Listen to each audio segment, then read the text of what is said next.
제가 받은 제목은 국제질서 변화 한반도 평화 경제. 근데 제가 이제 뭐 이런 큰 그 제목 갖고 얘기를 할 만한 그런 능력은 안 되고. 자, 이제 제가 강의하기 전에 여러분들 여기 계신 분들 전공이 동남아 쪽으로 하시면 한번 손 들어보세요. 아, 그래요? 그러면은 저쪽은 뭐? 글로벌 민주학부. 아, 글로벌 민주학부. 대부분이 동남아네요. 그렇죠? 동남아, 글로벌도 뭐 동남아가 이제 포함되는 거니까. 자, 그래서 제가 아까도 얘기했지만은 제가 오늘 할 강의는 아세안과 북한 관계에 상당히 가깝다고 볼 수 있죠. 그래서 그런 이제 가까운 그런 관계를 갖고 있고, 또 북한도 아세안을 어느 정도 믿어요. 북한 사람이 신뢰를 준다.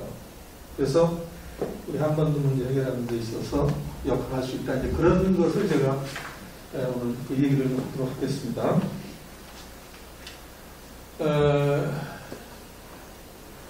이거는 좀 징그럽지 않아요? 총장 되고 나서 사진을 찍는데 이런 데 익숙하지 않아가지고 한 3, 40번 찍어서 제일 잘한 걸 고르는 게 저는 우리 부산외고대학교에 1983년도에 왔어요. 그러니까 38년 되죠. 38년째.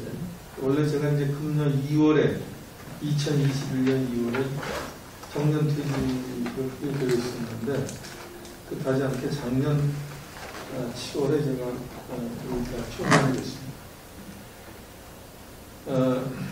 그래서 저는 뭐 부산의대에서 지금 가장 오래된 사람 중에 하나일 뿐만 아니라 제가 우리 때는 대학교 들어왔을 때 전임 강사라는 게 있어요. 요즘은 조교수부터 시작을 하지만 전임 강사부터 이제 전임이라고 얘기를 하는데 그래서 아마 대한민국에서 가장 오래 아마 한 대학교 생활을 하지 않았나 어떻게 보면 행운이었습니다.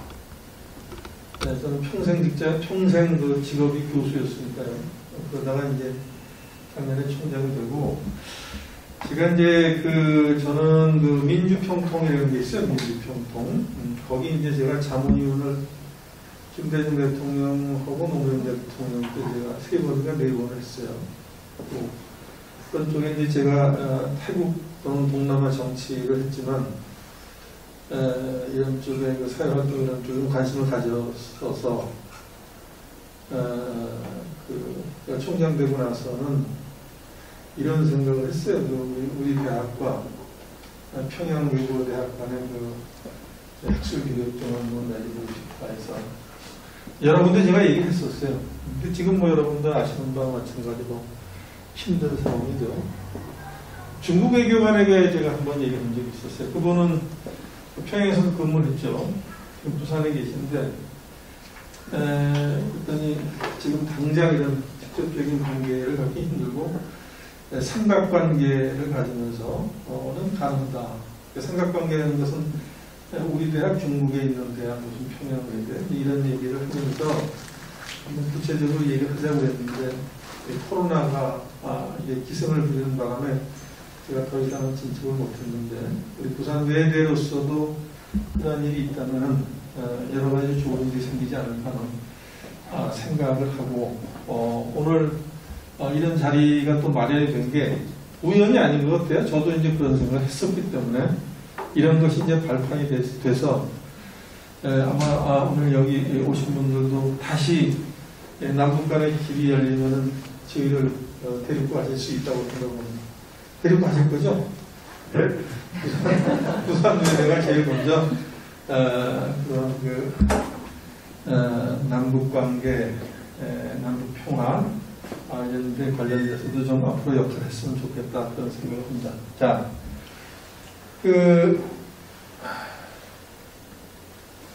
이렇게 이제 4가지를 얘기할 겁니다. 첫 번째는 아세안의 중립성.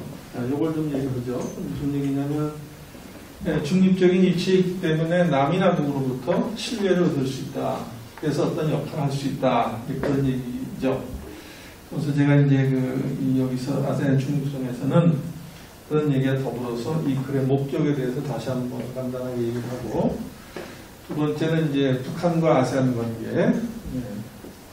여기 동남아 학부를 지금 다니는 사람들 또는 동남아 다른 한 나라를 연구하는 분들 이런 분들은 한국과 아세안 관계 이런 건 특강 같은 거 통해서 좀 듣죠. 그렇죠?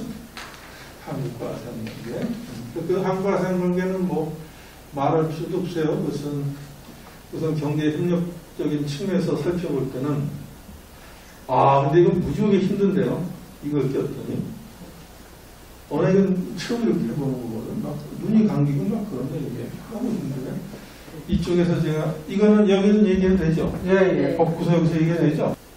여러분들 우리 한국과 아세안 관계 그러면은 뭐 경제 협력 관계만 갖고 온다는 것도 조금 문제는 있지만 일단은 우리 한국과 한국의 제2의 무역 상대국, 제2의 투자 상대국, 제1의 그 인적 교류 상대국이 아세안이에요. 물론 2라는 것은 두 번째라는 것은 뭐 세 번째로도 될 수 있고 두 번째로 될 수 있는데 절대로 세 번째 밑으로는 안 내려가죠.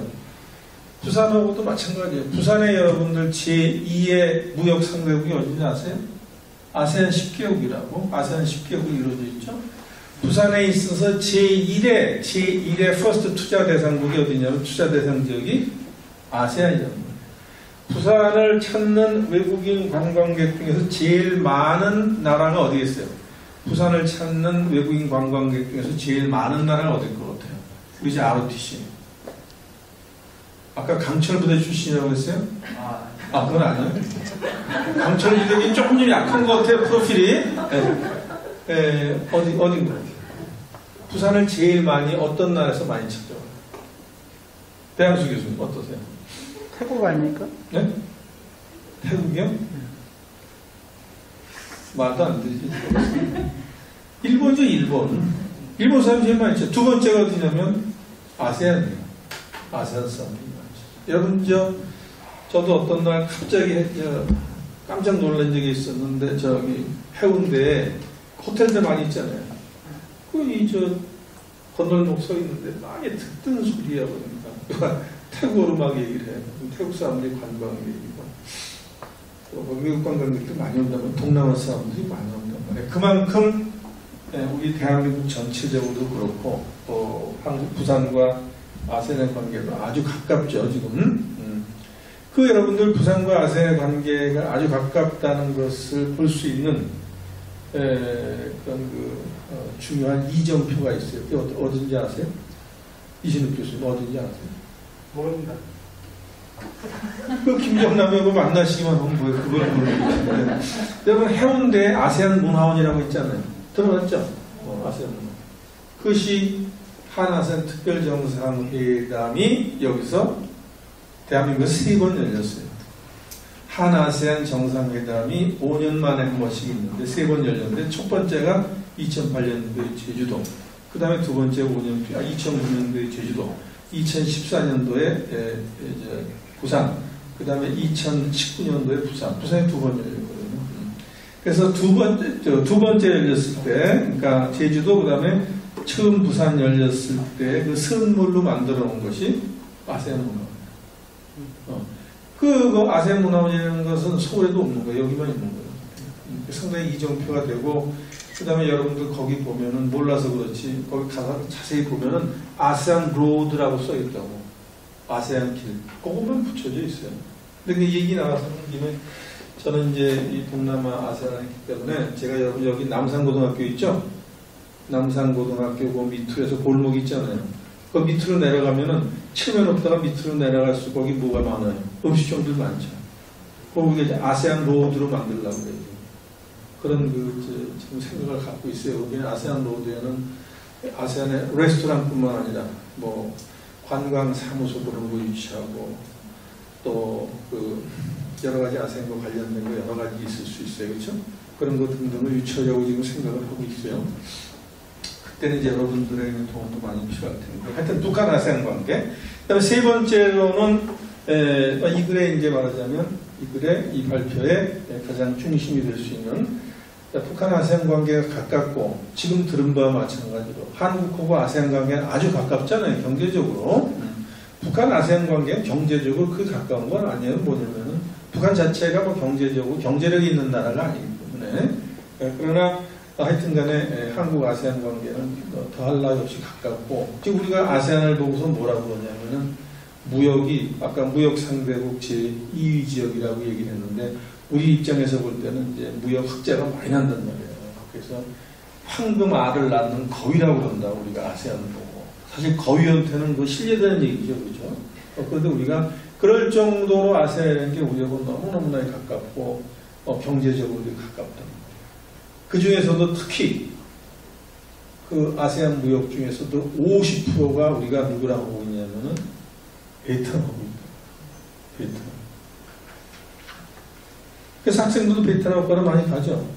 근데 다른 데 같은 경우도 이제 지금 점점 베트남을 넘어서 한 나라는 그럴 수 없잖아요. 다른 나라도 이제 그 앞으로는 크게 한국 아세안 관계에 있어 또 베트남에 못지않은 기여를 이제 하려고 생각하지만 하여튼 그렇다. 우린 그렇다. 자, 근데 북한하고 아세안 관계도 좋단 말이에요.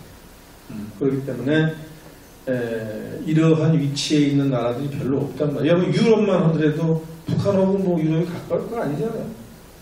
그건 아니거든요. 자, 그래서 한반도 문제에 있어서 아세안이 어떠한 역할을 하느냐 하는 얘기를 하겠다는 거죠. 제가 이제 자꾸만 이제 똑같은 얘기를 반복하는 게 강의라는 게 여러분 그렇잖아요. 그럼 여러분 듣고서 얼마나 많이 남겠어요. 핵심적인 게 있다고. 아까도 말했지만은 북한하고 아세안하고 뭐 싫지않은 관계래더라. 뭐 좋은 관계, 아주 좋은 관계라고까지는 할 수 없지만 서로 부담감이 없고 우정을 유지하고 있는 관계래더라. 우정을 유지하는 관계, 그 정도면 좋겠네. 우정을 유지하는 관계래더라. 그런데 친구들끼리 그럼 조언을 해줄 수 있잖아. 야구만 해라 말이야. 그런 것을 아세안이 충분히 해줄 수 있다. 이런 거죠. 자, 그러면 이제 아세안의 중립성, 그 전에 이 글에서는 북한과 아세안 간의 다양한 측면의 관계를 살펴보고 관계, 그 다음에 한반도 평화 통일에 이르는 과정에서 아세안이 어떤 역할을 앞으로 할 수 있을 것인가 살펴본다 이거죠.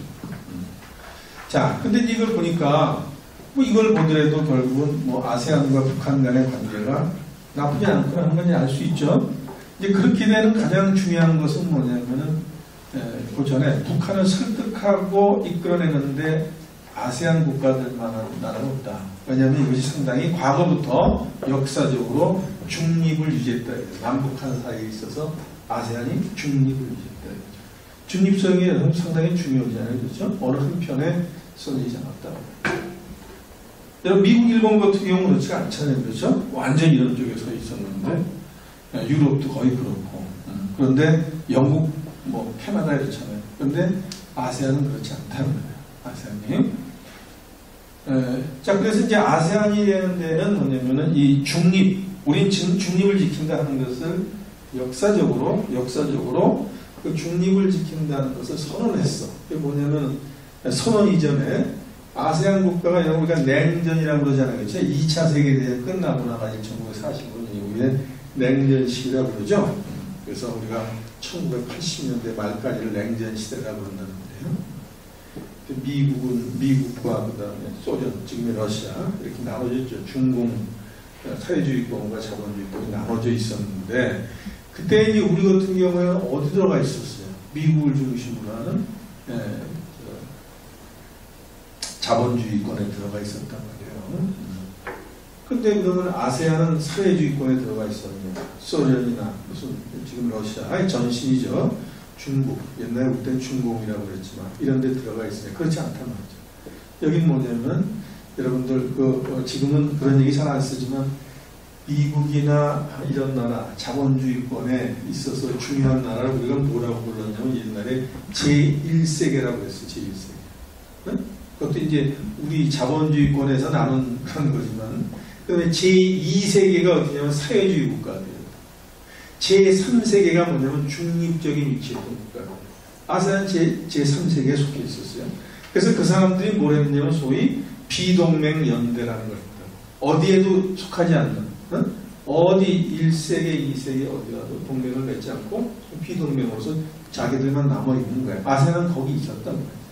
나중에 이 비동맹 연대에 1975년도에 북한도 비동맹 비동맹에 들어갔어요. 연맹에. 우리도 들어가려고 하다 못 들어갔죠. 그때는 우리가 외교 실패죠. 어떻게 보면. 하여튼 그렇다.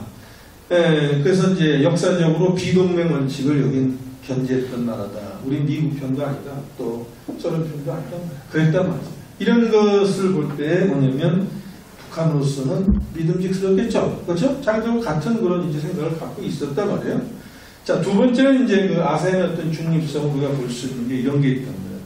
아세안이 몇 년도에 아세안은 동남아시아에 있는 10개국이 만든 지역 협력체예요. 그렇죠?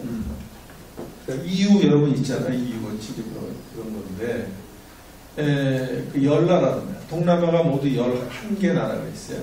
10나라가 아세안이라는 걸 만들었죠. 원래는 이제 5나라가 만들었다가 점점 다시 10나라까지 갔죠. 지금 이제 뭐냐면 동띠모르라고 조그만 나라가 있어요. 인구 한 100만 조금 넘는 나라는 아세안에 가입하지 못하고 그건 뭐라고 있느냐면 지금 웨이팅 리스트에서 기다리고 있어요. 그리고 왜 못 들어가냐면은 여러분들 EU도 그렇지만은 이렇게 해서 뭐 통합하고 통일을 내면 어떻게 돼요? 경제력이나 뭐 이런 게 어느 정도 맞아야 돼. 레벨이 맞아야 되잖아요. 뭐 요즘 말은 수준이 맞아야 되잖아요. 그렇죠? 그런데 그런 그 수준이라는 것이 동티모르 같은 게 지금 너무 떨어져 있는 거예요. 그러나 아세안 내에서도 10나라 중에서도 잘 사는 나라가 있잖아요. 싱가포르 같은 나라는 여러분들 1인당 국민수 6만 불 넘어요. 엄청나게 잘 사는 나라예요. 싱가포르라는 나라가. 그 다음에 라오스나 캄보디아 같은 데는 훨씬 떨어지잖아요.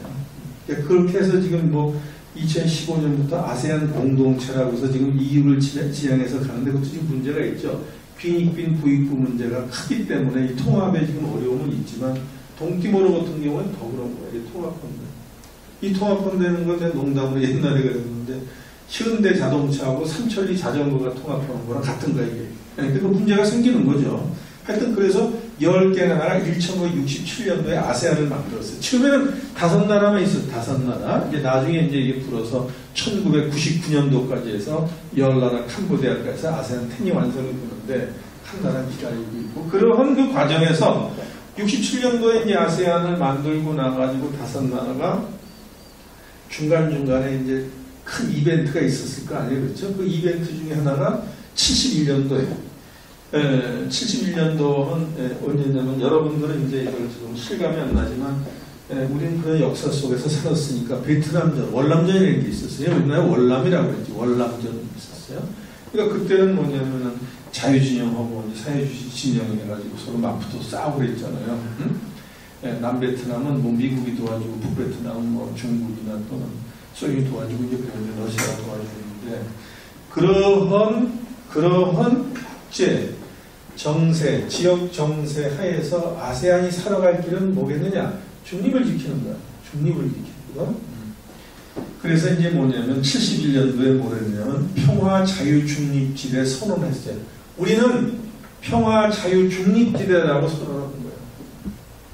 이게 여러분들 이제 처음에 얘기하는 거야. 강대국이 볼 때 아세안이 약하고 우습게 얘기하지만 계속해서 그 얘기를 하면 그것이 이제 굳어진다고. 정말 지금 그래요. 그래서 아세안이 약한 나라지만 소위 요즘에 아세안 센츄럴리티 중심성이라고 그래가지고 아세안이 하는 모든 일들에 있어서 항상 아세안이 미국이나 러시아, 중국 제끼고 자기들이 다 하잖아. 어떤 국제기구에 있어서 자기들이 다 의장을 한다고. 자기들만 한다고. 그 다음에 모든 회의도 다 아세안으로 불러들여서 한다고. 근데 처음에는 이렇게 가보는 거야. 이렇게 가보다가 계속 부르니까 그렇게 되는 줄 알고 가는 거예요. 그러니까 그건 뭐냐면 아세안이 이렇게 중립성을 지키고 중심성을 지키는 것은 그것이 통한다는 것은 아세안에 있어서 뭘 말하냐면 외교력이라고 볼 수 있어요. 외교력. 우리하고는 달라요. 우리하고는 다르다고. 우리는 미국 눈치도 봐야 되고 중국 눈치도 봐야 되는데 그 눈치를 지금 이렇게 좀 잘못 보면 되게 괴롭잖아요. 금방 저쪽에서 알고 또 견제가 들어오고 그러는데 아세안은 그게 그런 대로 먹힌다고.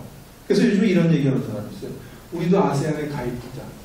어떻게 보면 이제 우스운 얘기는 아세안은 동남아 국가들끼리의 지역협력기구인데 우리도 가입을 하자. 우리가 가입을 하면 예를 들어서 전번에 사드 같은 거 영주인가요? 거기다가 배치했더니 난리가 났잖아요. 시민단체에서 난리가 나고 중국에서도 난리가 나고 관광객 끊어지고 그랬잖아요. 그래서 우리가 지금까지도 혼나고 있잖아요. 그렇죠?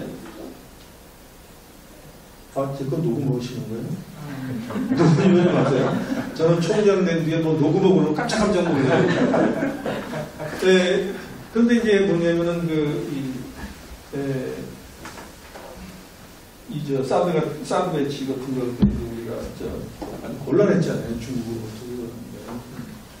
그래서 우리가 예를 들어서 아세안에 가입을 하면은 여러분들 한 나라, 태국이다, 싱가포르다, 말레이시아가 미국이나 중국하고 상대하는 거고 아세안 10개국이 상대하는 건 다르잖아요. 그렇죠?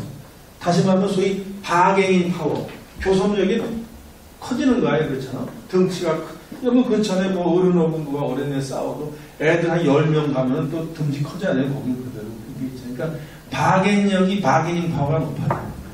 그래서 이제 이걸 아세안도 이제 그래서 이제 만든 건데 하여튼 그래서 여기서 이런 것을 중립지대를 선언을 했어요.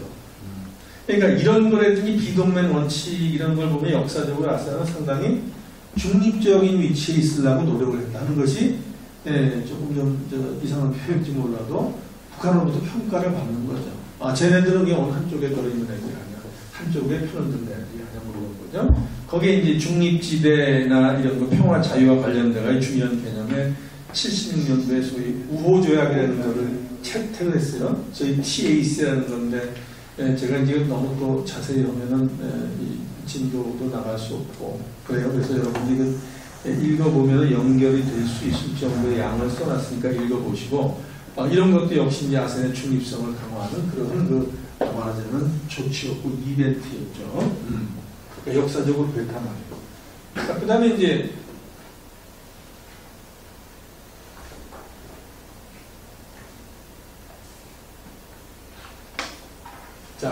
그 다음에 아세안은 중립을 지키는 역사적으로 우리가 중립을 지켰잖아요. 그렇죠? 이거 보니까 아세안 국가는 대체로 주변 어떤 국가와도 적대적 관계를 맺지 않으려 한다. 이는 아세안 국가의 외교 방식이고 생존 방식이에요. 전부 다 뭐냐면은 아세안 나라가 약소국이잖아요. 아세안이라는 데는 아세안 국가들 여러분 뜯어보면 과거에 제국주의 시대에 있어서 엄청난 그런 고난의 역경의 시간을 견뎌낸 국가들이었어요. 보세요. 아세안 10개국 중에서 베트남, 라오스, 캄보디아 이런 과거에 불란서의 식민지죠. 그렇죠? 저는 베트남, 라오스, 캄보디아를 이제 동남아를 이제 한번 다 봤는데 베트남에 가서 사이공에서 지금 호치민시라고 그러죠. 통일되고 난 다음에 호지민이가 이제 그걸 점령을 해서 그 이름을 붙인 거예요. 김일성 시라고 붙인 거예요. 근데 옛날에는 사이공이라고 했어요. 사이공. 거기에 가서 제일 좋은 호텔이 그 당시에 뭐냐면 불란서 식민지 시절에 만들었던 호텔이라고 했어요. 그 배양수 교수님 제 말이 맞아요? 불란서 식민지 시절에 만든 호텔이라고 했어요. 그 호텔이. 라오스를 가면 라오스 너무나 못 살죠. 못 사는데 이게 동네를 이렇게 내가 푸놈펜이나 라오스 시내를 돌아다니는데 뭐 음악 소리가 들려요. 분수 있는 데 보니까 거기서 악사들이 바이올린을 치고 있는 거야. 그다음에 거기 보니까 이제 뭐냐면은 불란서, 파리바게뜨 같은 거 그런 거 있어요. 거기 많이 촌이죠. 수도는 촌인데 거기 불란서 문화가 있는 거예요. 여러분들 저희 캄보디아 가면 아침 말이죠. 그 자전거에다가 큰 대나무 이 바구니 같은 데다 바게트 가득 싣고 팔러 다닌다고. 그 바게트가 제가 알고 있기는 저도 옛날에 바게트를 좋아했는데 바게트 마시기가 쉽지가 않아요. 캄보디아도 바게트 바구니 바게트 맛있어. 동남아시아에서 바게트를 제일 많이 소비하는 나라 캄보디아. 근데 그 눈물 나는 역사라고. 다 그건 뭐야? 불란서입니다. 그 미얀마는 어디야? 지금 한참 저기 되는 미얀마는 영국의 식민지. 그 다음에 이제 대양부로 내려 해양부로 넘어가서 필리핀은 어디야? 스페인의 식민지, 그 다음에 미국의 식민지. 그 다음에 말레이시아도 영국의 식민지 있죠? 전부 식민지였어요. 한 나라만 식민지가 아니었어요. 그 나라가 어디예요? 타일랜드. 태국만이 식민지가 아니었지. 근데 태국도 예를 들어서 동쪽으로는 불란서 식민지, 서쪽으로는 여러분들 미얀마, 그다음에 어디 저쪽에 인도, 여기 영국 식민지니까 그 가운데 있어서 소위 버퍼존이에요. 말하자면 완충지대고 거기서 그 내버려둔 거지. 태국까지 만약에 먹으면 둘이 영국하고 불란서가 맞붙게 되니까 내버려둔 거예요. 물론 이제 태국에 있어서의 태국 자체 외교력도 무시할 수는 없지만 하여튼 큰 건 그런 거라는 거예요. 큰 틀에서는 그 두 나라가 여기 싸우지 않기 위해서 그 나라 빼고 전부 그렇더라고요. 그래서 이 사람들이 2차 세계가 끝나고 난 다음에 이를 갈았겠어요? 안 갈았겠어요? 이를 갈았겠죠. 몇백 년이 살았으니까. 그래서 아세안을 만든 거야. 그러면서 이제 역사적으로 그렇기 때문에 언제 어떻게 될지 모른단 말이에요. 적대적인 이런 관계를 맺지 않아야 한다는 거죠. 여러분 지금 저 미얀마 사태 알죠? 근데 아세안에서 야 저건 뭐 너희 그만하려면 할 수 있을 것 같은데 그런 얘기 안 하잖아. 그렇죠? 그러니까 거기는 내정 불가능성이에요. 그러니까 아세안 웨이라고 해요. 아세안 방식은 내정 불가능. 그러니까 정치는 서로 간섭을 하지 않는 거예요. 우리 보면 답답하잖아요. 빨리 간섭해서 저거 해결해야 되지 않냐고. 그런데 먼 역사의 길을 걸어오면서 이 사람들은 그게 이제 자기들의 나름대로의 지혜라는 거예요. 여러분들도 친구들은 그렇잖아요. 아무리 친한 친구도 두 가지 얘기하면 안 돼요. 요즘 한 가지 더 들어가네. 그러니까 한 가지는 뭐냐면 정치 얘기하면 안 되잖아요. 싸우잖아요, 정치. 죽이 그런 사람도 있어요. 종교 얘기. 또 예를 들어 성형수술 얘기. 그런 거 절대 하면 안 돼요. 이 세 가지 하면 안 돼. 큰일 나. 자, 그 다음에 이제. 자, 그럼 이제 북한 아세안 관계를, 이것은 예니까, 보면은 이런 게 있다는 거죠. 자, 아까 말한 대로 반식민, 반제국주의 노선 속에서 연대했단 말이에요. 이게 비동맹이라는 말이에요. 비동맹을 이제 했고, 이게 안 되네. 그래서, 비동맹 운동이라는 것은 1955년에 정말 한참 전의 일이죠. 인도네시아 반둥에서 비동맹 운동이 처음에 태동이 됐어요. 그리고 나서 20년 뒤에 북한이 75년도에 회원군 만장일치로 가입을 했죠. 그리고 이런 가까운 역사가 있다 이 말이죠. 아세안과 북한 사이에. 자, 그래서 이제 반둥회의가 55년인데 그 10주년이 됐을 때에 65년 4월에 김일성 주석이 명예 박사학위를 받으려고 인도네시아의 아들 김정일을 방문했다고. 정말 옛날에 방문했죠. 그리고 이제 그 이전인 64년도에 당시에 그 인도네시아의 수카르노 대통령이 평양을 방문한 적도 있었고요. 일찍. 여러분, 수카르노 대통령의 딸이 있잖아요, 딸. 메가와티라고. 들어봤죠? 이 사람이 나중에 이제 대통령이 됐어요. 근데 그 메가와티 대통령을 보고, 그때 그 김정일 위원장이 누나라고 그랬대요, 누나.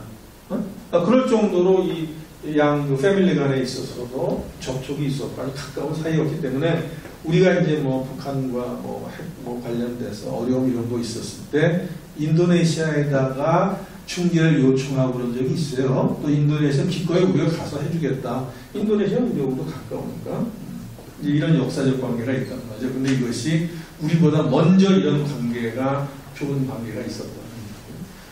이때 여러분 65년도에 김일성 갔을 때 이제 그 선물 하나를 줬어요. 수카르노 대통령이. 이게 뭐냐면은 인도네시아 그 난초인데 거기에 김일성 이하라는 이름을 붙여줬어요. 그 꽃이 이거예요, 이거. 저는 직접 못 봤는데 우리 조교가 찾은 거예요. 잘못하면 조교 책임입니다. 이거 이름이 김일성이하고 그 북한에서 지금 세리머니 입고 올 때 이거 쓰잖아. 김일성이라는 이제 저기를 이만큼 인도네시아는 또 깊은 관계가 있다. 자, 그 다음에 여러분이 캄보디아라는 나라가 있죠. 캄보디아. 그렇죠? 캄보디아는 이제 역사를 보면은 1970년도에 이제 롬노리엔 사람이 쿠데타를 일으켰어요. 쿠데타. 군인이었는데 일본 소장 출신으로. 그때에 이제 누구냐면, 당시에 캄보디아에 시아누크 왕이 있었는데, 이 사람이 이제 군사 쿠데타 일어난 다음에 도망을 갔어. 망명 갔을 때 어디 갔냐면 평양으로 갔다고. 그 여기다 집을 지어줬어요. 장소에 집이 있어. 근데 이 캄보디아라는 데가 아주 이 정치 변란이 심했던 곳이죠. 그 이후에 이제 뭐냐면 평양에 이제 머물렀고, 그 쿠데타 이후에 북한이 시아누쿠가 이끄는 망명 정부를 갖다가 김일성이가 지원해줬다. 그 나름대로 포석을 다 깐 거예요. 그때 동남아에서 북한과 동남아 간의 관계를 유지하기 위해서 그랬던 거예요. 그 다음에 이제 뭐냐면 75년도에 이제 캄보디아 역사는 뭐 상당히 정치사는 복잡해요. 이때 이제 크메 누스 공산당이 정권을 잡자 시아누쿠라는 사람이 또 이제 그때 이 사람이 왕이었거든, 왕은. 그래서 그랬는데 이제 쿠데타가 일어나니까 또 이 사람이 평양에 그 망명을 갔죠. 그리고 이제 지금 수도 푸놈펜에 저는 이건 직접 가봤지만 거리 이름이 김일성 거리가 있어요. 이름이 김일성 거리예요. 여기 이제 김일성, 그렇죠? 김일성 리저널 포럼 ARF라고. 이거 보면 그 말 자체 안보라는 말은 없어요. 근데 아세안 뭐 지역 포럼인데 우리가 아세안 안보 포럼이라고 얘기를 하죠. ARF. 한국은 94년도에 창립 당시부터 ARF의 회원국이었지만은 북한은 2000년에 우리보다 6년 뒤에 ARF에 가입을 했어요. 그런데 ARF에서는 지속적으로 북한 핵 문제, 한반도 문제가 ARF의 아주 주요한 아젠다 중에 하나가 되어 있었죠. 근데 이 얘기 제가 왜 하냐면, 자, 이렇게 해서 북한이라는 데가 ARF에 가입이 됐다. 그럼 지역국제회의에 가입된 거 아니에요? 그렇죠? 그 회의가 나와야 될 거 아니에요. 그러니까 거기서 어떤 결론이 나고 어떤 결정이 됐을 경우에, 그것이 뭐 큰 구속력은 없지만은 이제 캥기는 게 있을 거 아니에요? 그렇죠? 그러니까 이런 이런 지역기구, 국제협력기구에 가입이 됐다는 것은 결국 뭐냐면 북한을 고립으로부터 빼앗는 거예요. 그런 역할이 있는군요. ARF가 가입됐다. 그래서 우리 한반도 뭐 핵 문제 이런 게 났다면 ARF가 수립이 된단 말이에요. 그래서 북한도 나오게 돼 있어요. 거기서 여러 가지 얘기할 수 있죠. 그러니까 위기나 갈등이라는 것이 대화로서 해결될 수 있는 그런 터전이 만들어져 있다. 아세안에 의해서 이제 그런 얘기가 되겠죠.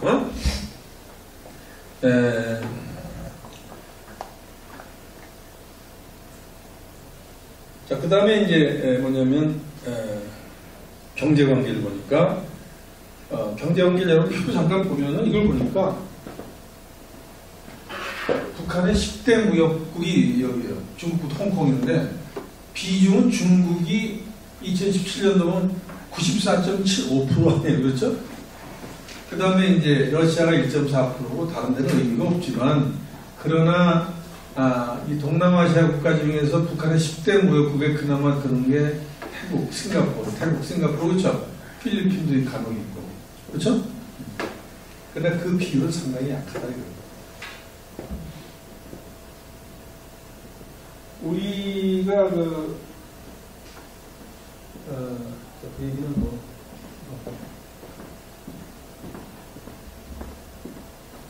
자, 그렇다. 그래서 10대 무역국 안에 태국과 싱가포르 같은 나라가 들어있다.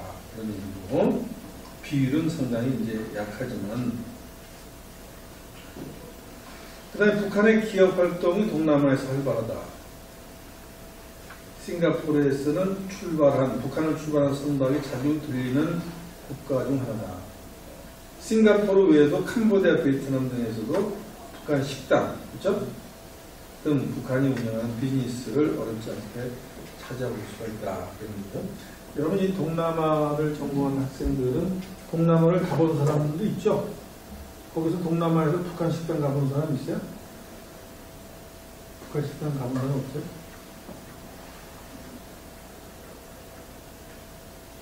저는 뭐 캄보디아, 그 다음에 태국에서 몇 번 갔는데 좀 비싼 거. 베트남에도 있죠. 베트남 좀 비싸고 친절하고. 아마 똑같더라고, 그 사람들도. 여기 선생님은 북한에 오래 계셨잖아요. 네. 한 10년 넘게 계셨어요? 12년. 12년. 북한에 음식점에도 들리셨죠? 네, 대승공단대에도 있습니다. 북한 사람들이 친절을 한가요? 네. 거기 아마 베트남이나 중국에 가보셨을 때 식당 구조하고 비슷합니다. 그리고 서브도 하고, 춤도 추고, 노래도 하고. 자, 이제 그런 정도로 해두고요.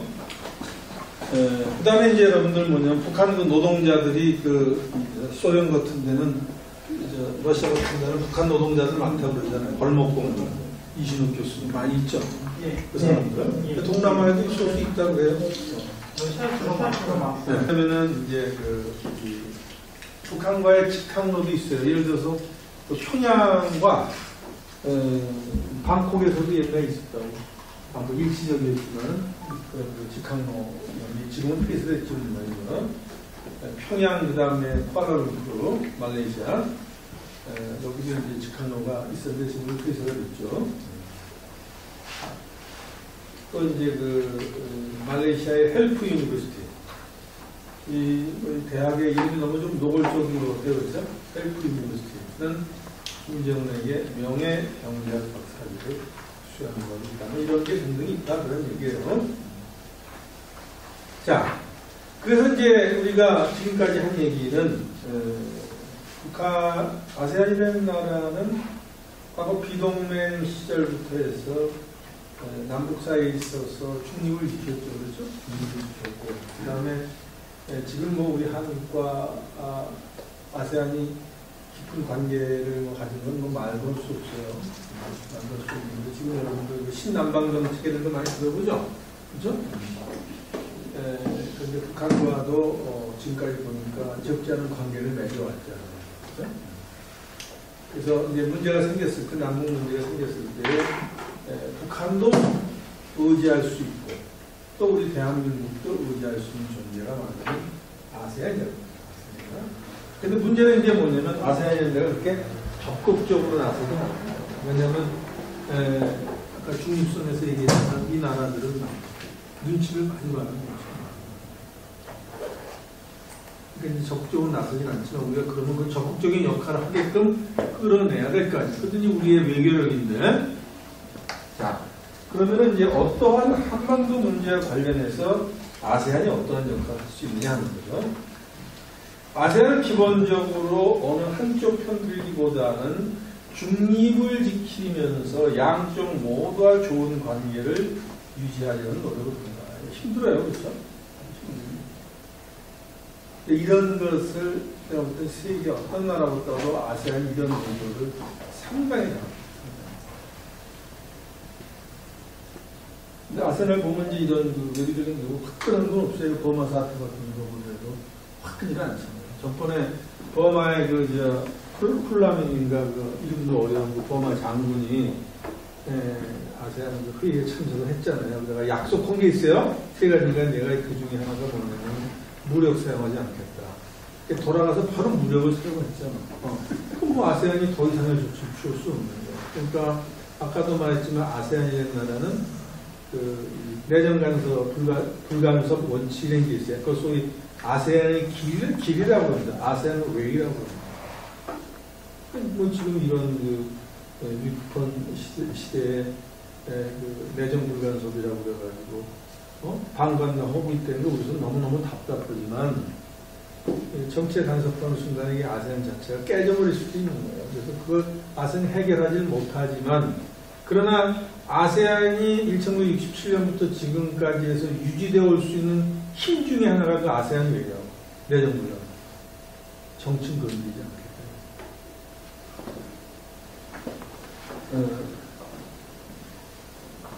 그러나 이제 그러한 버마 사태나 이런 것이 잘 해결되기 위해서 분위기 조성을 하지 아세안이. 우리가 볼 때는 답답하지만 아세안은 뭔가 쉬지 않고 일을 해요. 뭔가 하고 있다. 우리와는 이게 달라요. 외교 방식이라는 게 다른 거죠. 그것은 아까 얘기한 거와 마찬가지 아세안에 있어서 역사, 과거 식민의 역사 이런 거 이런 걸 보고 야 이거 몸 잘못 움직이다 큰일 난단 말이야. 이런 거 말하자면 이런 걸 갖고 있다는 말이야. 그래서 상당히 그런 점에서 조심하고 우리가 볼 때는 상당히 소극적인 그런 느낌을 가질 수 있죠. 현재 아세안과 북한의 관계가 한국과 아세안 관계를 곤란하게 할 정도가 아니면 북한과 관계 악화 내지는 단절을 통해서 새로운 논란이나 곤란한 상황을 만들어내지 않는다. 한반도 문제에 대해서 소극적인 태도를 갖는다. 이번에 이제 비핵화 문제 같은 것도 그런 거거든요. 나서서 적극적으로 해결하려고 그러지는 않는다 이거죠. 자, 이거 제가 읽어볼게요. 아세안의 외교, 대외 정책의 전통상 양자택일의 상황에서 아세안은 자신의 입장을 밝히지 않는다. 한반도 긴장 국면 그 이면에 미국과 중국이라는 변수가 있잖아요. 그렇죠? 아세안 국가들의 한반도 문제에 대해서 입장을 밝히는 것은 간접적으로 미국과 중국 사이의 선택의 문제가 됩니다. 여러분, 아세안이라는 나라는 미국도 그렇지만 중국에 대해서도 상당히 조심스러워요. 중국에 대해서 더 조심스러워요. 왜냐하면 중국은 붙어 있잖아요. 국경이 중국이 무서운 나라죠. 그러니까 상당히 조심스럽게 더 대한다. 중국 사람들 기분 상하지 않고 또 미국 사람들 기분 상하지 않게. 제가 알고 있는 그 외교관 한 분이 옛날에 이 말을 하더라고요. 우리가 그 한때 중국하고 상당히 척을 진 적이 있었어요. 우리가. 그러니까 그분이 그때 그 현직 대사님 나보고 그러더라고. 프로페서 김 한국 사람 정말 용감하네. 왜냐면 중국한테 저렇게 그냥 막 해서 어떻게 하려고 그러느냐 말이에요. 그런 얘기를 해요. 그 사람도 상당히 실리 외교를 펼친다. 우리는 명분이 중요해요. 한국 같은 거. 우스갯이지만 여러분들 이제 세계적으로 말이에요. 미국 사람 제일 우습게 보는 게 북한이고 일본 사람 제일 우습게 보는 게 한국이래요. 근데 한국하고 미국이나 여러분 일본 같은 나라의 국력은 외국 비교하면 엄청나요. 근데 우리 세대만 하더라도 여러분도 어떨지만 꼭 그러잖아요. 미국은 우리가 4대 강국은 전부 높지 않습니까? 미국은, 중국은, 소련은, 옛날 로스케, 양키 막 그런 얘기, 짱꼴라 막 그런 얘기 하잖아요. 그러면서도 절대 이런 얘기 안 해. 태국 사람이라고 그러죠? 베트남 사람이지, 베트남 놈. 그런 사람 별로 없잖아요. 그래서 정말 베트남하고 왼수가 저기잖아요. 라오스 사람, 다 그러잖아요. 아프리카 사람, 미국 놈, 그런 거죠. 근데, 태국이나 이런 데서는 그런 말 없어요. 미국 놈 이런 말. 진짜로 그때 그 대사가 걱정이 돼서 얘기하더라고. 우리가 중국하고 관계가 상당히 악화되어 있을 때가 있었어. 아니, 한국이 저 어떻게 하려고 큰 나라 보고서 막았어. 막 대립해가지고 막 비난하고 이렇게 하는 거죠. 자, 그 다음에, 자, 그러면 이제 우리가 구체적으로 아세안이 역할을 하는데, 크게 이제 두 개의 이런 시기를 나눠서 봅시다. 뭐냐면은, 여러분 북한이 지금 비핵화 한다 그러면서 안 오잖아요. 그렇죠? 속으로는 안 하려고 그러는 거 아니에요? 이신욱 교수님. 안 하고, 핵도 갖고, 님도 오고 뽕도 딴 게 아니라, 핵도 갖고, 경제 발전시키고 이제 그러려고 그러는 건데, 그 얼마나 이제 우리가 압력을 가해서, 그것도 뭐 생존이니까, 생존을 해야 되니까, 압력을 가해서 이제 그만큼 비핵화에 들어서게 하느냐는 건 이제 그렇게 해야 하는 건데, 여기서 이제 뭐냐면 비핵화 이전하고 이후 시기별로 나눠서 역할을 한번 봤다 이 말이죠. 자, 그런데 아까도 말했죠. 이 아세안 나라는 적극적으로 나서질 않는다는 말이죠. 전체적으로. 자, 그러면 너 북한 미국하고 약속 지켜야 될 거 아니냐 말이야. 너 비핵화가 말이야. 그건 안 온다는 말이죠. 그러나 비핵화 이전에 있어서 아세안은 적어도 여기 말하는 북한의 프렌드리 어드바이스, 우호적인 충고를 해줄 수 있다. 아까 여러분들 아세안에 가입되어 있는 아세안의 지역협력기구 중에서 북한이 가입되어 있는 기구가 있었죠? 다자협력기구가 있었죠? 그게 뭐냐면 ARF, 아세안 리지오널 포럼이라고. 이런 데 회의를 통해 가지고 북한에게 그런 건설적인 의견 같은 것을 제안할 수 있어요. 야, 너 좀 생각을 바꿔라 말이야. 응? 비핵화를 하는 게 어때? 영변 같은 거 정도 한번 이 페이지를 하는 게 어때? 그런 걸 얘기할 수 있단 말이야. 그것을 북한이 들을 때는 고깝지가 않단 말이야. 아, 저건 미국의 스파이? 그렇게 생각 안 한다는 말이야. 왜냐하면 지금까지 아세안과 북한이 갖고 온 역사라는 게 있단 말이죠. 그럼 안 나오는데 그냥 할게요. 자, 그 다음에 이제 뭐냐면,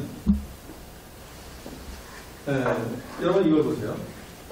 그 결론부터 얘기를 하면 이제 비핵화 이전에 있어서 아세안의 역할이라는 것은 건설적인 충고인데, 결국은 그 아세안이 해줄 수 있는 것은 뭐냐면 분위기 조성.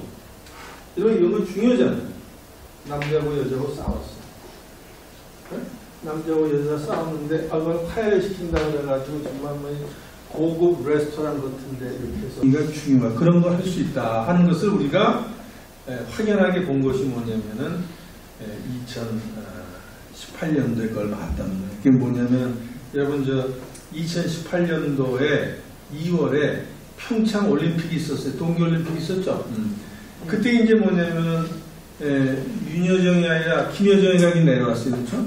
김여정이 내려오고 뭐 김영남 씨가 내려오고 그래서 그때부터 이제 이 화해 물꼬가 트고 그러면서 그것이 어디까지 이어지느냐 하면은 2018년 2월에 평창 올림픽이 있었고 2018년 6월에 제1차 북미 회담이 어디서 있었어요?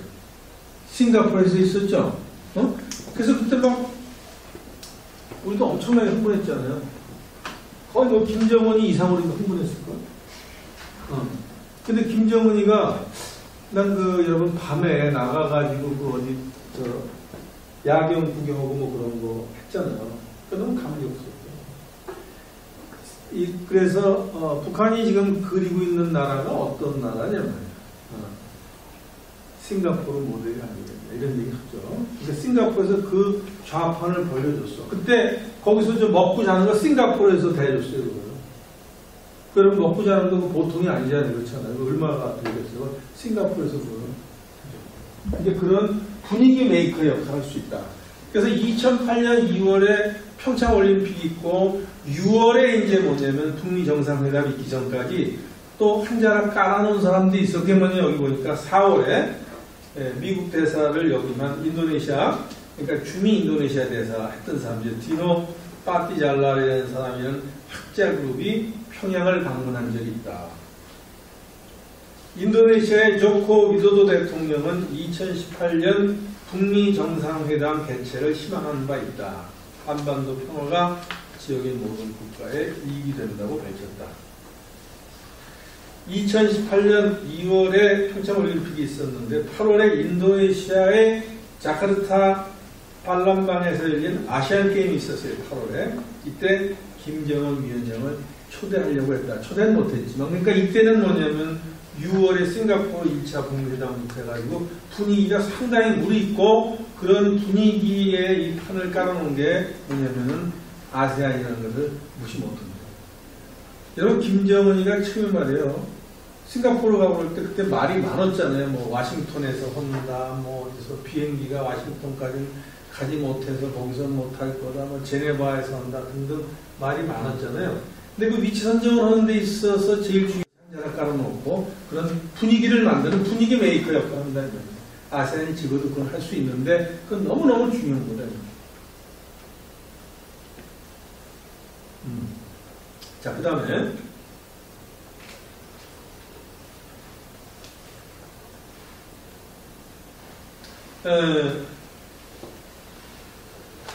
자, 이제 그런 정도 두고 요게 이제 뭐냐면 여러분들 2018년 6월 12일 날에 왼쪽 북미 정상회담 그렇죠? 도널드 트럼프와 김정은이 만났을 때 이때 정말 흥분했어요. 그렇죠? 우리가 얼마나 흥분했어요. 이준혁 교수님 흥분하지 않으셨어요? 예, 흥분했습니다.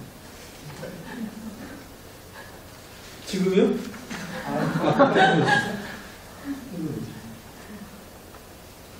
근데 이게 이 성격도 좀 비슷했던 것 같아요. 김정은이와 트럼프. 트럼프 독특한 사람 아니야. 독특한 사람이야, 트럼프. 누가 보고 트럼프 때 그런 얘기 했어요, 누가? 같은 미국 사람인데 너무 이상한 행동을 하니까 저 사람은 도저히 서양 사람과 지내지 않는다고. 동양 사람은 어떻게 봐도 그런지 몰라. 트럼프도 보고 싶네요, 그렇죠? 안 보니까. 예, 하여튼 그런 게 있었고, 그 다음에 여기 이제 오른쪽에 여기서 이제 사달이 난 건데, 하노이에 북미 정상회담이 있었죠, 그렇죠? 이제 실패를 끝나고 나서 그 뒤에 지금까지 이제 수렁에서 벗어나지 못하고 있는데, 하여튼 이때 그 아세안이 큰 역할을 했다 이거죠. 왜 하루만은 저기 중에서 그걸 택했을까 말이죠. 그 다음에는 뭐냐면은 북한이 이제 비핵화에서 일정한 진전을 보인단 말이에요. 뭐 완전히 포기할 일은 없지만 보이고 북한에 대한 경제 제재 완화, 해제, 또 북한 경제의 대외개방이 추진된다면은 아세안이 또 거기서 비핵화 이후에 있어서 큰 역할을 할 수가 있다는 아세안이 큰 역할을 할 수 있다. 그건 뭐냐 하면은 북한의 부족한 인프라는 거죠. 도로라든지 항만이라든지 그런 거 기본적인 그런 사회 간접 자본을 우리가 이제 인프라라고 하죠. 인프라스트럭처. 기술 등을 볼 때 선진국의 투자가 수익될 것으로 보기는 어렵다. 선진국이 거기 갈 일은 없다. 가보기 어렵다. 그러면은 선진국과 북한의 중간쯤 경제 수준과 규모인 동남아 국가들이, 그렇죠? 한국과 손잡고 북한에 진출하는 것이 더 현실적인 대안입니다. 동남아 국가들은 뭐 경제 성장률 1년에 6%, 7%잖아요.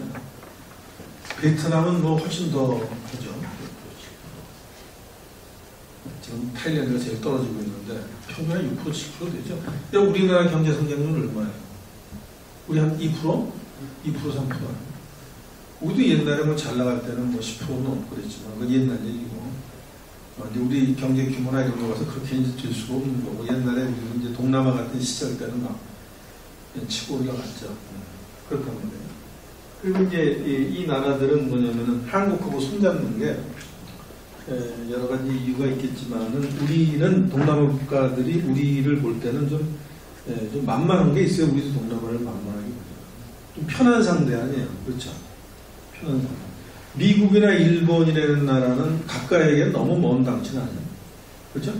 한국은 보니까 뭐 자기들과 예를 들어서 신의 역사도 똑같고 내전, 한강의 기적 뭐 이런 거, 또 민주화 투쟁 과정 보니까 비슷비슷하잖아요. 동남아와 한국은. 지금까지 밟아온 역사적 과정이 비슷하다. 그러니까 우리가 잘하면 우리가 따라갈 수도 있겠네. 이런 생각이 들죠. 그래서 이제 한국과 손잡고 북한에 진출하는 거. 그리고 이 동남아 6% 얘기하지만 이제 여기서도 뭐냐면은 지금 중진국 함정에 걸려있는 나라들이 있어요. 대표적인 게 태국 같은 나라. 올라가질 못하잖아요. 한 7,000불, 8,000불에서 인당 GNP. 그래서 올라가질 못하는 거예요. 거기서도 뭔가가 이제 활로가 있어야 되는 거야. 이런 것을 극복하기 위해서도 이 북한에 진출할 수 있을 것이다. 이제 그런 얘기죠.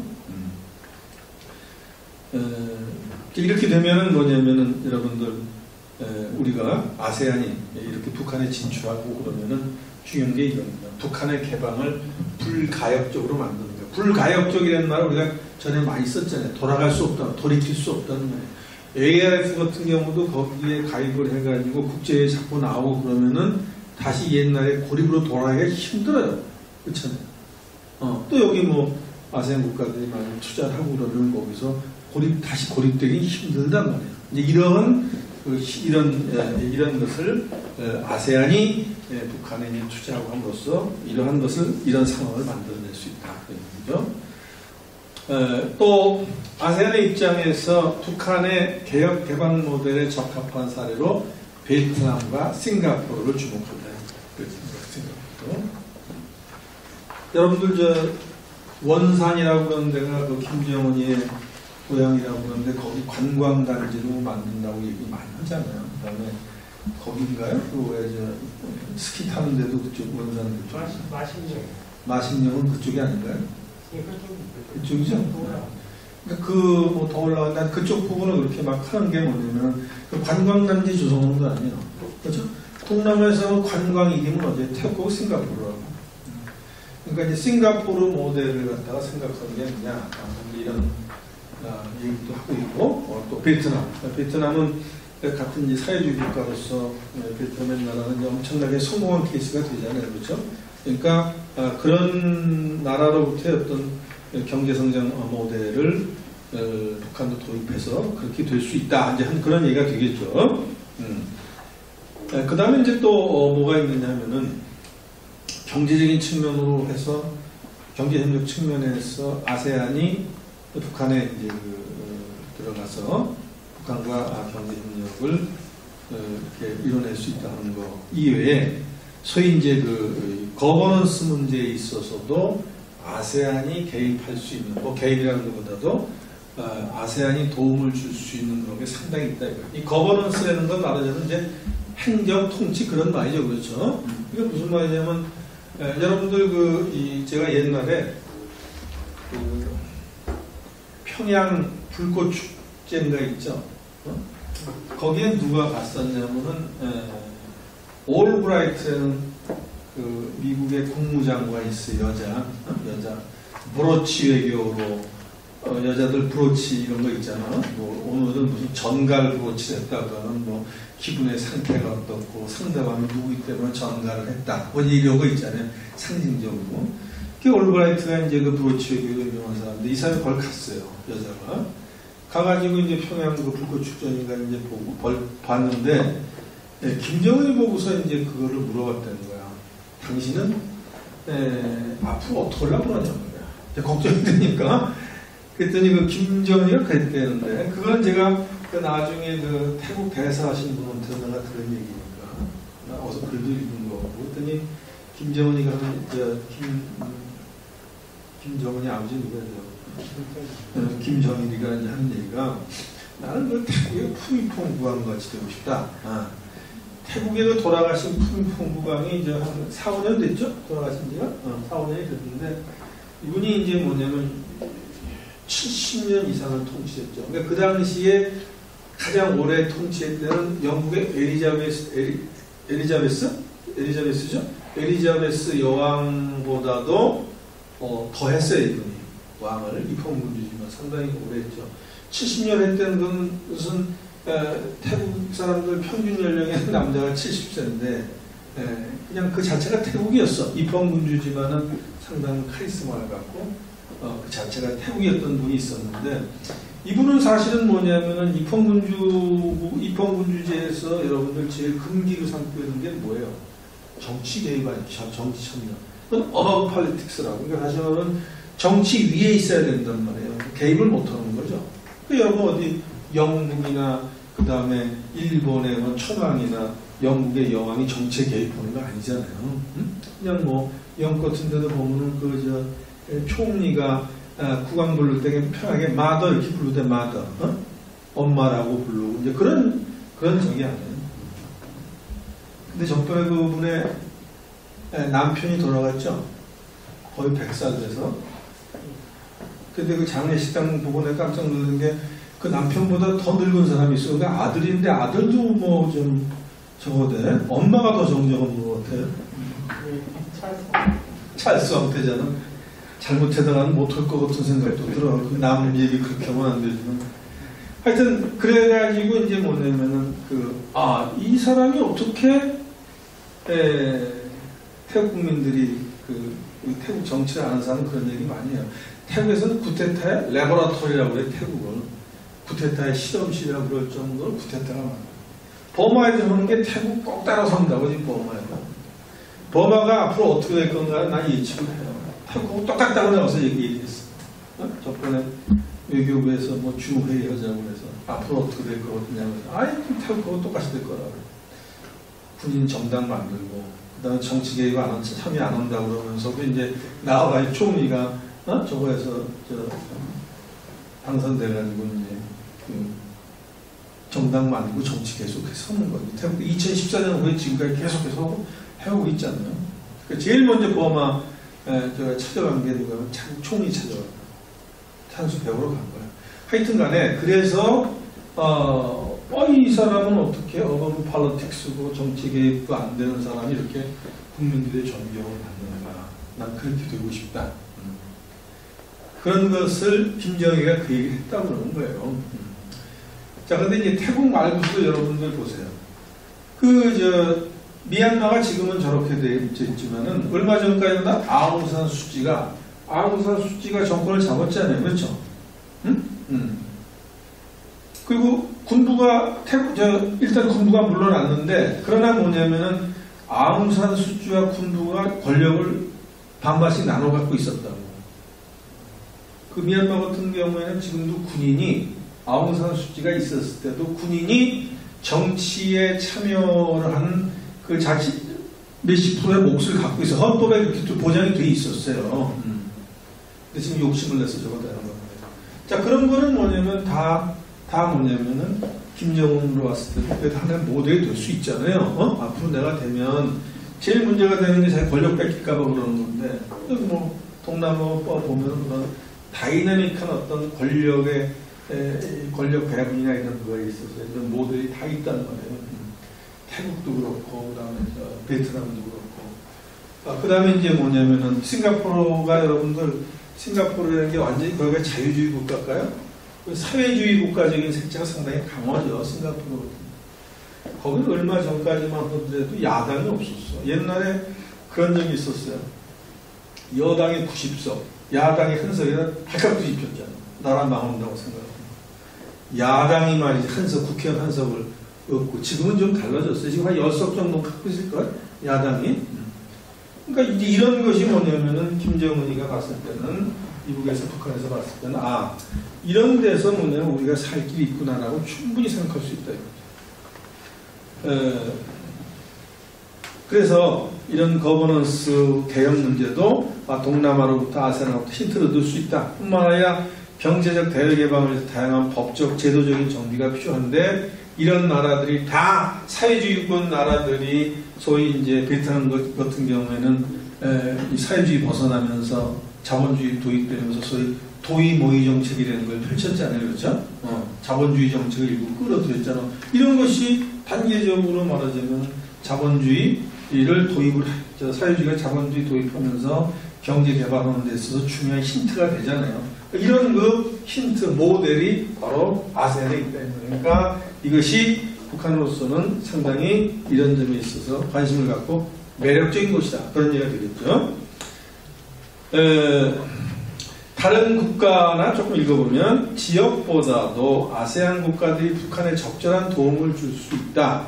베트남, 미얀마 같은 아세안 국가들은 체제 전환과 그에 따른 거버넌스 개혁 과정을 이미 겪은 국가들인데, 북한은 앞으로 그런 걸 겪어야 되잖아요. 먼저 간 그런 경험을 통해서 우리도 그런 도움을 받을 수 있다. 우리라는 건 북한을 말하는 건데, 86년에 베트남 개혁개방 노이모이 이후에 베트남, 2011년 정치적 자유화 이후에 미얀마는 이런 부분에서 많은 시행착오를 거듭했고, 북한이 개방과 개혁을 원할 때 무엇이 필요한지, 무엇을 도와주는지 알 수 있다. 이런 것이 미국 같은 나라, 캐나다 같은 나라보다도 여러분들 그런 얘기 하잖아요. 과부 사정은 과부가 한다고 그런 말씀 안 되나? 그런 거 하잖아요. 그렇다 이 말이죠. 사람들이 서로 그런 걸 느낄 수 있대요. 과부 사정은 사실 호랑이가 잘한다고 그런 말도 있는데, 하여튼 간에 그런 그 사정을 서로 잘 알 수 있다. 자, 그 다음에 아세안이 이제 가장 큰 공헌을 할 수 있는 부분은 외교적인 분야다. 2018년 7월에 싱가포르 렉처에서 문재인 대통령이 이런 얘기를 했어요. 북한이 비핵화 조치를 진정성 있게 실천해 나갈 경우에 아세안이 운영 중인 여러 회의체, 아까 나 배웠죠? ARF 같은 데 배웠잖아요. 그거 말고 다른 것도 있어요.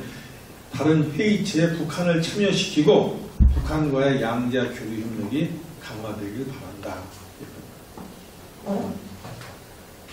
이런 것은 뭐냐면, 이런 국제회의에 북한이 많이 참가하면 어떻게 돼요? 아까 불가역적이라는 거 얘기했잖아요. 또 다시 돌아가기 힘들단 말이에요.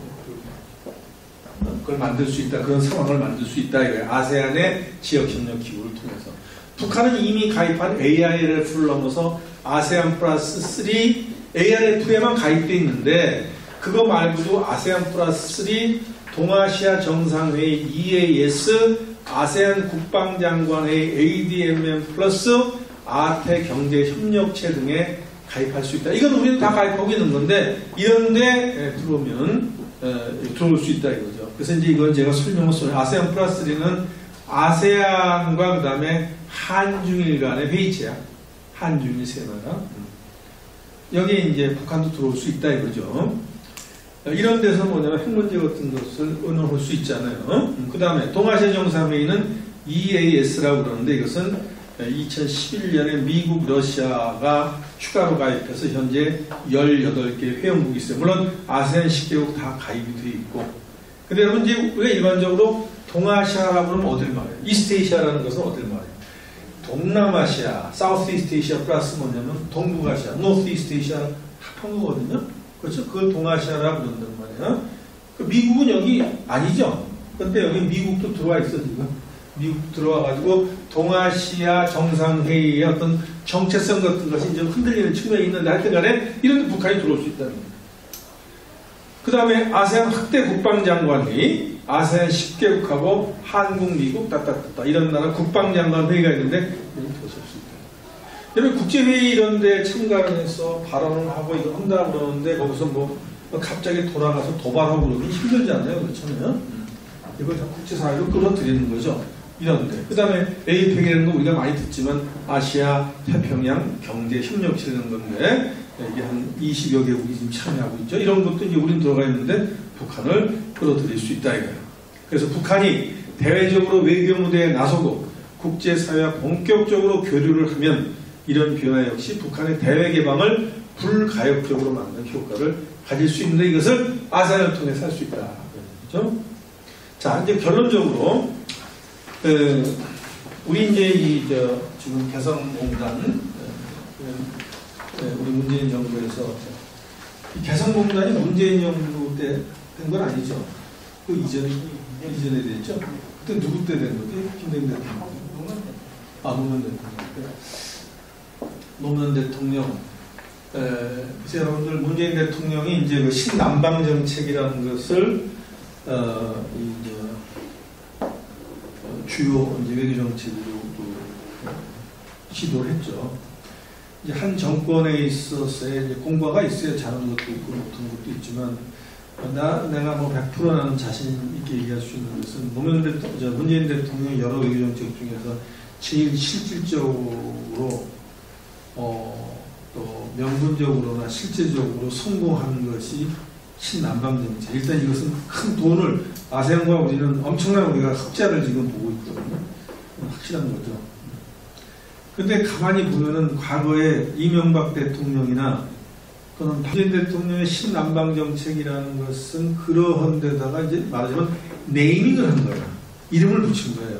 그냥 친여되는 거고 다르잖아요. 신남방에서 여기는 인도에다가 플러스 동남아라는 말이야. 근데 이것을 뭐 좀 늘려가지고 이제 앞으로 뭐 호주도 들어오고 뭐 이제 그런 얘기 하고 그런데 정권은 이제 다 됐고, 그건 이제 아닌 거 같고, 인도. 이제 특히 동남아가 중요한데, 이런 신남방 정책이 앞으로 성공적으로 진행이 되고, 이 동남아 사람들은 뭐 우리에 대해서 아주 뭐 좋은 그런 지금 저걸 갖고 있고, 특히 신남방 정책에 대해서 이런 얘기들을 많이 해요, 대사들이.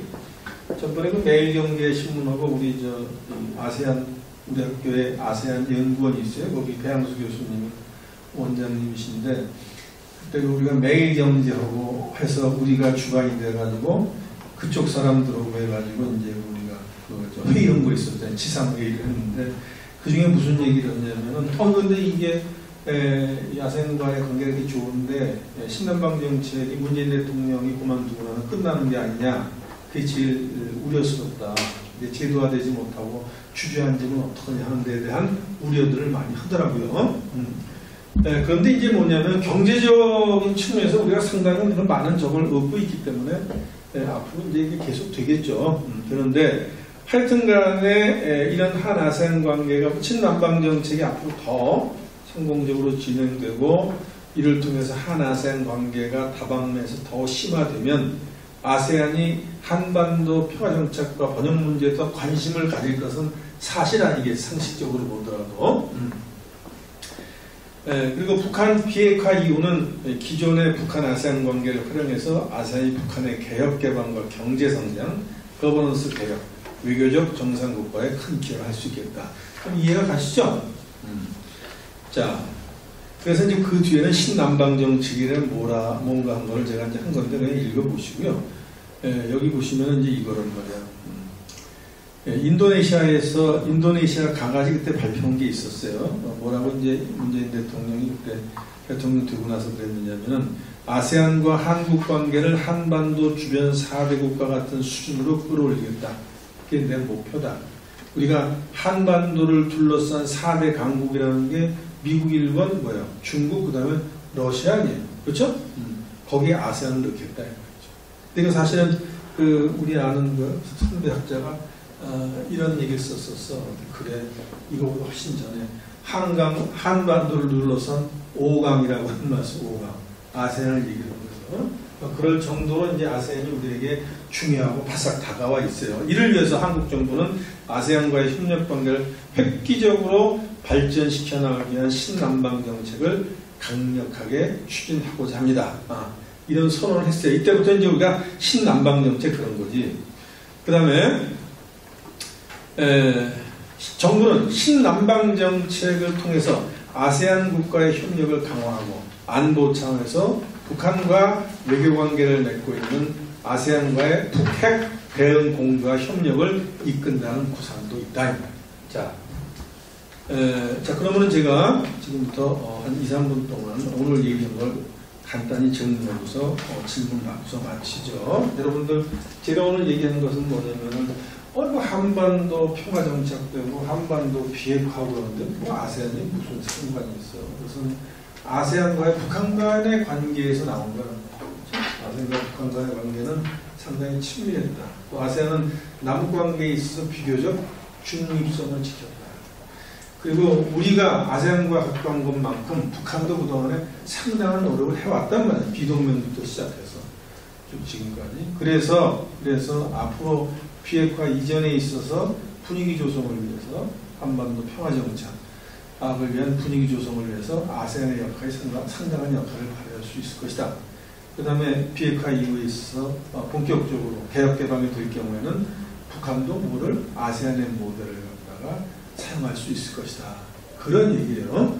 그리고 이제 여러분들 여기 이제 보시면은 제가 사실 교수의 이제 생활을 쭉 하다가 마지막으로 연구 주제를 웬만큼 해봤는데 제가 마지막으로 쓴 글이 한국과 동남아의 한인들 그 책이 이제 조만간 나올 겁니다. 아직 못 쓰고 있는데 10개 나라를 같이 쓴 게 있고 10명의 제자고 그 다음에 한 나라 한국, 태국, 한국, 라오스 쓴 게 있는데 그거를 제가 이제 하면서 사실 뭘 생각했냐면은 마지막 프로젝트로 이제 북한과 동남아 관계, 한국과 동남아 관계에 제가 상당히 많이 여러 주제를 다뤘어요. 근데 이제 그거는 생각만 하고 제가 하지 못하였는데 이런 북한과 이런 문제에 대해서 아세안과 동남아 관계에 대해서 연구한 사람들이 별로 없어요. 근데 여기 이제 여러분 참고문헌 보시면은 연세대학의 그 김형종 교수, 그 다음에 지금 어디냐면은 현대 그 뭐죠? 양수 교수님, 이재현 박사님가 뭐지? 현대 아산연구원의 이재현 박사, 그 다음에 서울대 아시아연구소의 최경희 박사, 이 세 분들이 이 문제에 대해서 관심이 상당히 많은 분들, 이분도 논문을 그렇게 많이 안 썼어. 그리고 이제 뭐냐면 내가 이 글의 틀은 내가 이재현 교수 글 하나를 보고서 그 틀을 잡고 그 다음에 거기다가 김영경 교수나 최경희 교수 거를 이렇게 저도 순간인데 뭐 글 쓴 게 아니고 그냥 강의를 편하게 하려고 온 거니까 내가 따로 지금 공부할 시간도 없었고 그래서 하여튼 그렇게 했다는 걸 알고 이런 거는 여러분 인터넷 들어가면 다 나와요. 거기에 찾아볼 수 있고 그 다음에 이제 내가 여기 있는 분들에게 좀 소개시켜줬던 이 책이 하나가 있어요. The Potential Role of Substitution in North Korea's Economic Reforms. 이것도 있는지는 모르겠는데 저는 하여튼 갖고 있습니다. 여러분들이 앞으로 이제 뭐냐면 특히 동남아 좀 풀리고 그러면 내가 한마디 좀 얘기를 좀 해주고 싶은 게 있어요. 학생들한테. 나는 이제 그런 걸 의식 안 했는데 내가 되고 나니까 어떤 서울의 중앙지에서 나를 다루면서 이렇게 썼더라고. 이게 영어과도 있고, 그렇죠? 중국어과도 있고, 정치외교과도 있고, 근데 태국어과 교수가 총장이 됐단 말이야. 그래서 이제 그런 걸 다룬 거야. 근데 이 사람이 아세안 전문가인데, 정말 세상이 많이 바뀌어졌다. 이런 얘기인데, 내가 여러분들에게 그런 얘기를 좀 해주고 싶어요. 내가 사실은 1974년도에 대학을 들어갔단 말이에요. 태국어를 나는 전공했는데, 그때부터 내가 지금 과정해서 내가 지금에 이르기까지 내가 되고 나니까 외교부에서 말이죠.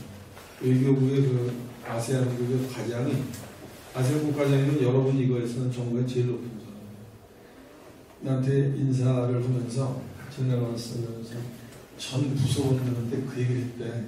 그냥 아세안 전문원사의 대학 총장 됐으니까 자부심을 가져라고 얘기를 했다 그래. 난 뭐 그런 것까지 생각을 못 했는데, 그런 게 다소라도 여러분들 앞으로 이제 사회생활하고 나가고 그러는데 좀 도움이 된다면, 그런 얘기는 내가 한번 하고 싶어. 강의를 하기 싫어도, 그런 얘기는 한번 기회를 주시면 제가 한번 하도록 하겠습니다. 자, 그럼 마치겠습니다. 고맙습니다.